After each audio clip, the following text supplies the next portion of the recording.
तर मागच्या भागात आपण पाहिलं की ओमकार मात्र घरभर भटकती आत्मासारखा फिरत होता. शेवटी तो थर अथर्वच्या खोलीत गेला. अथर्व चिडून म्हणाला, किती वेळा सांगितलंय आत येण्याआधी नॉक करायचं. माफ कर रे भाऊ, ओमकारने हसत उत्तर दिलं. काय झालं, एवढं अस्वस्थ का आहेस? अरे हो, मोहना बाहेरगावी गेलीये ना म्हणून.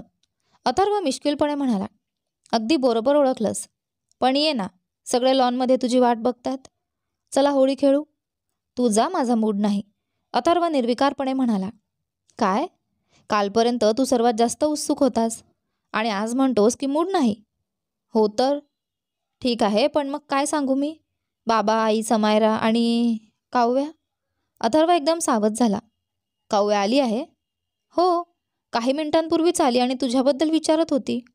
पण हरकत नाही, मी सांगतो की तू. पण वाक्य पूर्ण होण्याआधीच अथर्व पळत बाहेर गेला. बाहेर काव्या समायराशी बोलत उभी होती. तिच्या चेहऱ्यावरून वेगळंच तेज झळकत होतं. मोठे चष्मे आज तिने लावले नव्हते.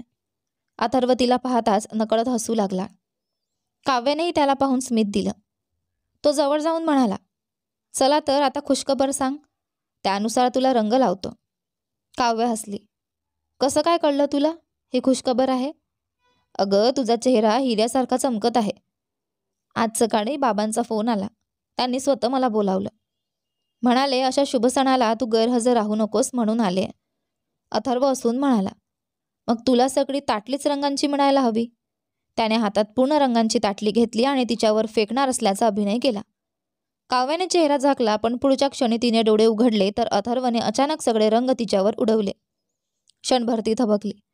मग तिनेही रंगांची ताटली उचलली आणि अथर्वच्या मागे धावली. दोघं पडता पडता खेळू लागले. सगळे आनंदाने हसत होते. अनेक वर्षांनी अथर्वला इतकं खुश पाहून सगळ्यांच्या डोळ्यात समाधान उमटलं. वसुंधराही हसत होती, पण तेवढ्यात अबीर तिच्या मागे शांत उभा राहून रंग ओततो.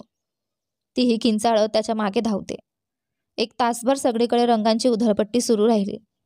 थोड्या वेळाने मंचावर सूत्रसंचालक आला आणि म्हणाला, मित्रांनो, सर्वांना होळीच्या खूप शुभेच्छा. पण होळी नृत्याशिवाय अपूर्ण आहे. तर मग पहिला नर्तक कोण? आणि तेवढ्यात अबीर नशेत डगमगत पुढे आला. अरे मीच नाचेन. सगळ्यांनी असा टाळ्यांचा कळकळाट केला. पण वसुंधरा आणि काव्याला थोडी चिंता वाटली, कारण कॉलेजच्या काळात अबीरच्या नावाची तुलना सगळे सलमान खानच्या नाचाशी करत, म्हणजे विनोदी अवतारात. तेवढ्यात गाणं वाजायला लागलं. खेलने क्यों ना जाए तू होरी रे रसिया. अबीरचा नाच सगळ्यांना एवढा आवडला की टाळ्यांचा कळकळाट झाला. वसुंधरा हसत मंचावरून खाली उतरली, पण तिने पाहिलं की काव्या कुठेच दिसत नव्हती. थोडा शोध घेतल्यावर लक्षात आलं की काव्या स्वतःच मंचावर चढली आहे. वसुंधराच्या चेहऱ्यावर एक हलकी स्मितरेषा उमटली, कारण फारच थोड्यांना माहीत होतं की काव्या उत्तम नर्तिका आहे. संगीताच्या तालावर काव्याचे पाय थिरकू लागले. तेवढ्यात अचानक अथर्वही मंचावर आला आणि तिच्या सोबत नाचायला लागला. क्षणभर काव्या थांबली, पण लगेचच तिने नृत्य सुरू ठेवलं. दोघे इतक्या छान तालात होते की सगळे मंत्रमुग्ध होऊन त्यांना पाहत होते. एका क्षणी अथर्वने काव्याच्या खांद्यावर हात ठेवला आणि गाण्याच्या ओळी गाऊ लागला. काव्या हसून त्याला चकवत नाचली. त्यांच्या या खोडकर अंदाजावर सगळे टाळ्या वाजवू लागले. वसुंधराला काही क्षणांसाठी वाटलं जणू ती एखादं चित्रपटाचं गाणं प्रत्यक्ष डोळ्यांसमोर पाहते आहे.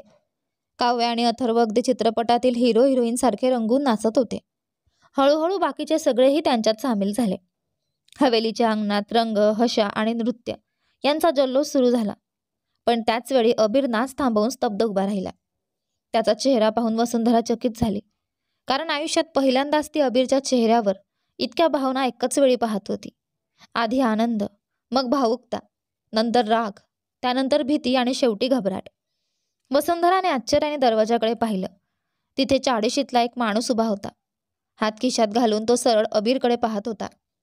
त्या क्षणी वसुंधराच्या मनात एकच प्रश्न आला, हा कोण आहे ज्याच्या आगमनाने अबीरसारखा निर्विकार दिसणारा माणूस इतक्या भावनांचा पूर अनुभवतो आहे? अबीरचा चेहरा फिक्कट पडला होता त्या माणसाला पाहून. क्षणात त्याचा सगळा नशा जणू कुठेतरी गेला होता. तो सावकाश त्या माणसाकडे गेला.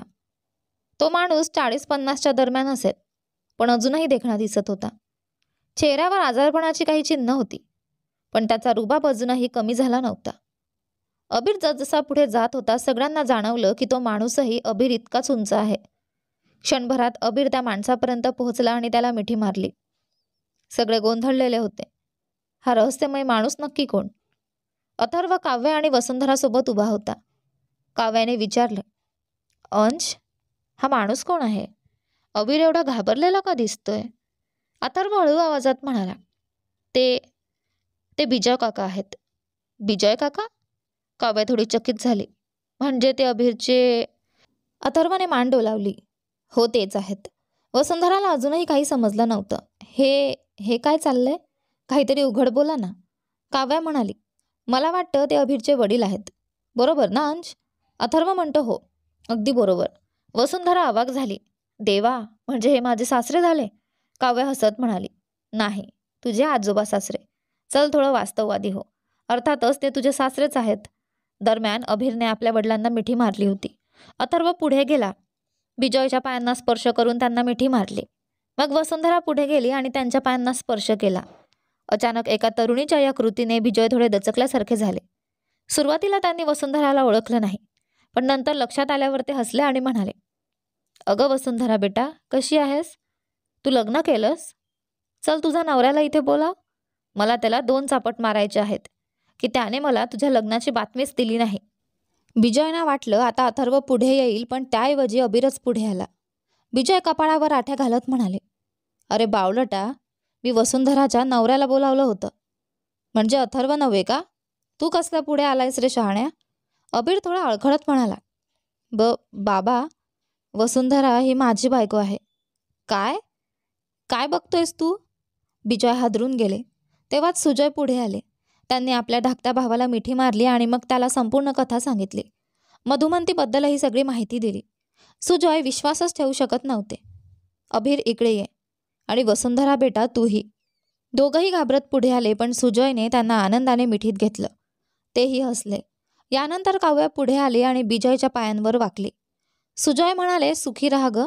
पण ही तरुणी कोण? अथर्वने सांगितलं, काका, ही तारा, म्हणजे काव्या. ओह, म्हणजे हीच ती नॅन्सी ड्यू जिने आमच्या कुटुंबाला मदत केली? काव्या थोडी लाजून हसली, पण तिच्या मनात सतत एक आवाज येत होता की काहीतरी बरोबर नाहीये, काहीतरी नक्कीच चुकतंय. काही वेळानंतर काव्याने जायचं ठरवलं. तिने अथर्वला खुणावलं. तो बाहेरपर्यंत तिच्यासोबत आला. त्याला जाणवलं की ती काहीतरी सांगायला हळहळते आहे. अथर्वने विचारलं, काय झालं? काव्या म्हणाली, अंश, मला कळत नाही का, पण माझं मन सतत सांगतंय काहीतरी बरोबर नाहीये. काय म्हणायचंय तुला?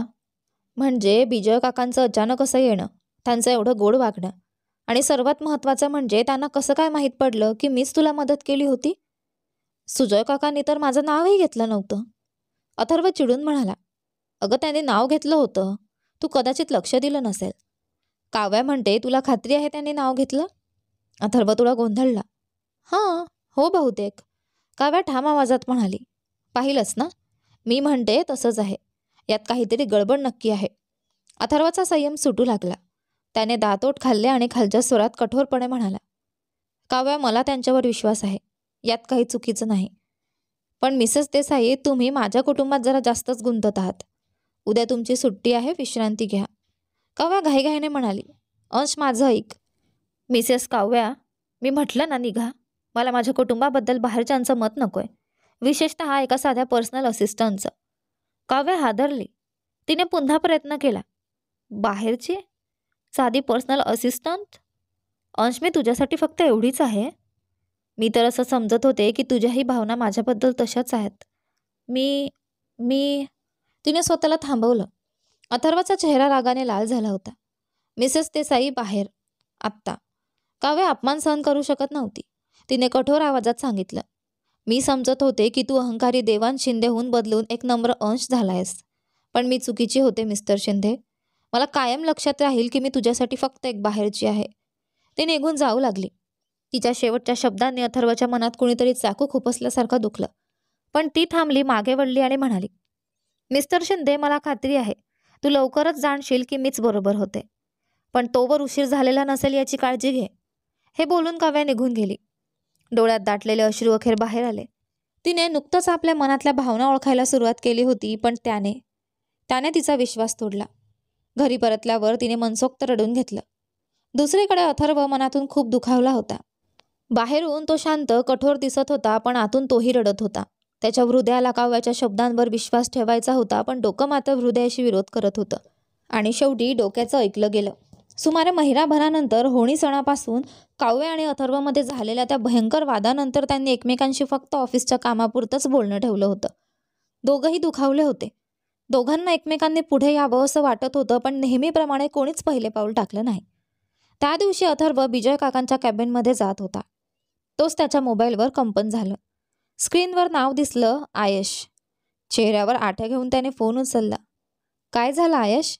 या महिन्याभरात दुसऱ्यांदा माझ्या पर्सनल नंबरवर फोन केलायस? माहिती आहे अथर्व, पण काहीतरी बरोबर नाहीये. हे वाक्य ऐकताच अथर्वची आठवण लगेच काव्याशी झालेल्या वादाकडे गेली. तो थोडा चिडला. काय झालंय? आता कळालंय की मृणालला दररोज सकाळी 10 वाजता एका प्रायव्हेट नंबरवरून फोन येतो. काय? आणि तू मला आत्ताच सांगतेस? कुणाचा नंबर आहे? आकृती काकूचा की जागृती दिदीचा? नाही, अजिबात नाही. कारण माझी माणसं त्यांच्या प्रत्येक हालचालींवर लक्ष ठेवून आहेत, त्यांच्या सावलीसारखे. अथर्व थोडा थांबला. आणि तो आत्ता फोनवर आहे. अथर्व विजयच्या ऑफिससमोर पोहोचला. त्याने आत पाऊल टाकलं, आयशची कॉल कट करून. विजय फोनवर बोलत होते. त्यांचा पाठमोरी आकृती समोर होती, पण जे शब्द अथर्वच्या कानावर पडले त्याने त्याला हादरवून टाकलं. माहिती आहे मला, पण तूच तर मेंढरासारखं वागलास. कोणी सांगितलं होतं तुला त्या मुलीला मारायचा प्रयत्न करायला? काय? जर तू तसं केलं नसतंस तर मला तुला बाहेर काढायला सोपं झालं असतं मृणाल. माझ्या वर्षानुवर्षांच्या प्लॅनिंगचं सगळं वाया जातंय तुझ्या मूर्खपणामुळे. जर तू त्या मधुमंतीच्या केसमध्ये जसं केलं तसंच केलं असतंस तर माझं काम अगदी सोपं झालं असतं. विजयने अचानक मागे वळून पाहिलं. दारात उभा असलेला अथर्व पूर्णपणे स्तब्ध झाला होता. विजयने पटकन कॉल कट केला आणि हसत म्हणाला, अरे अथर्व, इथे काय करतोस? ओ, फाईल आणलीस? थोडं नॉक तरी करायचं होतं. अथर्वचा आवाज थरथरत होता. तुम्ही हे सगळं करत होतास? काय बोलतोस अथर्व? मला समजत नाही. नाटक बंद करा. मी सगळं ऐकलंय. मी तुम्हाला इतका विश्वास दिला आणि तुम्ही? विजय संतापाने म्हणाले, मी काय चुकलो? सांग. बाबा गेले की मला त्यांची सगळी मालमत्ता मिळायला हवी होती, पण त्यांनी सगळं सुजॉयला दिलं आणि मला फार थोडं. मला माझा हक्क हवा होता. आणि आता जेव्हा मी स्वतःचा व्यवसाय उभा केलाय, माझा हरामखोर मुलगा माझी कंपनी तुझ्या कंपनीसोबत मर्ज करायचं म्हणतोय.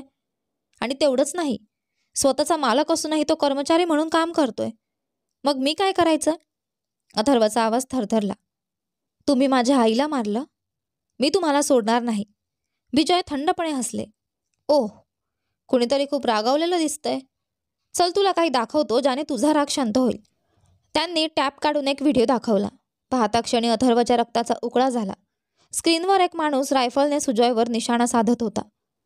तुझे बाबा माझ्या शूटरच्या टार्गेटवर आहे.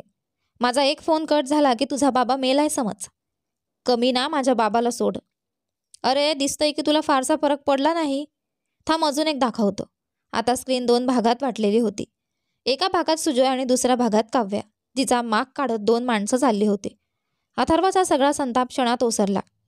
विजय म्हणाले, दुसरी चूक झाली की हा कॉल कट होईल आणि ही मुलगी 3 दिवसात गायब होईल आणि तिचा मृतदेह भीषण अवस्थेत तुला मिळेल. नको, तिला काही करू नका. मी जे सांगशील ते करतो. विजय खोळकर हसले. हुशार मुलगा. मृणाल खरं बोलला. तुला ही मुलगी आवडते. छान आहे, छान. प्रेम? अथर्वच्या मनात विचार चमकला. हीच तर ती भावना होती जी तो आत्तापर्यंत अनुभवत होता. आणि हो, काव्याने जे म्हटलं होतं की मिस्टर शिंदे, एक दिवस तुला समजेल की मी बरोबर आहे, ते अगदी खरं होतं. पण तो आता खूप उशिराने जाणला होता. त्याच्या डोळ्यांसमोर त्याला सगळं स्पष्ट दिसत होतं. काव्याविषयीचं प्रेम, कुटुंबासाठीची आंधळी निष्ठा आणि सगळ्यात मोठा विश्वासघात. अथर्व हळू आवाजात म्हणाला, काय हवंय तुम्हाला माझ्याकडून? विजय गंभीरपणे म्हणाले, 2 गोष्टी. पहिली, आज जसा वागलास तसाच वाग. कुणालाही तुझ्या वागण्यात बदल जाणवायला नको. आणि दुसरी, या सोमवारी म्हणजे 3 दिवसांनी तुझा फॅक्टरी सर्वे आहे ना? हो, आमच्या सगळ्यात जुन्या पण उत्तम फॅक्टऱ्यांपैकी एक. जुनी म्हणतोस? कल्पना कर, अथर्व शिंदे फॅक्टरी सर्व्हीला गेला आणि अचानक तिथे आग लागली आणि तो अपघातात मरण पावला. अथर्वचा आवाज थरथरला. म्हणजे तुम्ही मला मारायचं ठरवलंय? विजय हसले. बिंगो. होय, तुला मारणार, पण ते अपघातासारखं भासेल. मग तुझा बाबा अपराधीपणाने होकार देईल आणि मी त्याच्याकडून सगळी मालमत्ता साईन करून घेईन आणि तू त्यांना सोडशील. अर्थात. जोपर्यंत तू गप्प आहेस ते सुरक्षित आहेत. ठीक आहे, अथर्व म्हणाला. जोवर अथर्व शिंदे जिवंत आहे तोवर कोणालाही तुझ्याबद्दल काही करणार नाही. छान, आता निघ, विजयने थंडपणे उत्तर दिलं. अथर्व विजयच्या कॅबिनमधून बाहेर पडला. तो आपल्या कॅबिनमध्ये गेला. तिथे त्याला कव्याने लिहिलेली एक चिठ्ठी सापडली. कॉन्फरन्स रूममध्ये ये.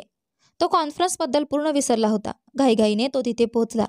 मीटिंग सुरू असताना काव्याने पाहिलं की अथर्व खूपच अस्वस्थ आणि विचलित दिसत होता. कॉन्फरन्समध्ये इतका विचलित तिने त्याला कधीच पाहिला नव्हता. नेमकं काय झालंय त्याला? तिच्या मनात प्रश्न आला. मीटिंग संपली, सगळे बाहेर गेले. फक्त अथर्व आणि काव्या तिथे राहिले. अथर्व अजूनही हरवलेला होता. काव्याने त्याच्या खांद्यावर हलकेच हात ठेवला. तो तिच्याकडे वळला. काय झालं श्रीमान शिंदे? काव्याने विचारलं. अथर्वच्या चेहऱ्यावर भीती स्पष्ट दिसत होती, पण पुढच्या क्षणी त्याने चेहरा कठोर केला. मनातून तो स्वतःवरच खूप रागावला होता, कारण त्याने तिच्यावर विश्वास ठेवला नाही. काव्या देसाई, तो कठोरपणे म्हणाला, तुझ्याकडे खूप कामं आहेत. माझ्यासोबत वेळ वाया घालवण्याऐवजी जा आणि काम कर. तर यानंतर पुढे काय झालं ते पहा आपल्या या कथेच्या पुढच्या आणि शेवटच्या भागामध्ये. पण तोपर्यंत हे 2 भाग कसे वाटले कमेंट करून नक्की कळवा. व्हिडिओला जास्तीत जास्त लाईक करा, शेअर करा. चॅनलवर नवीन असाल तर सबस्क्राईब करा. धन्यवाद.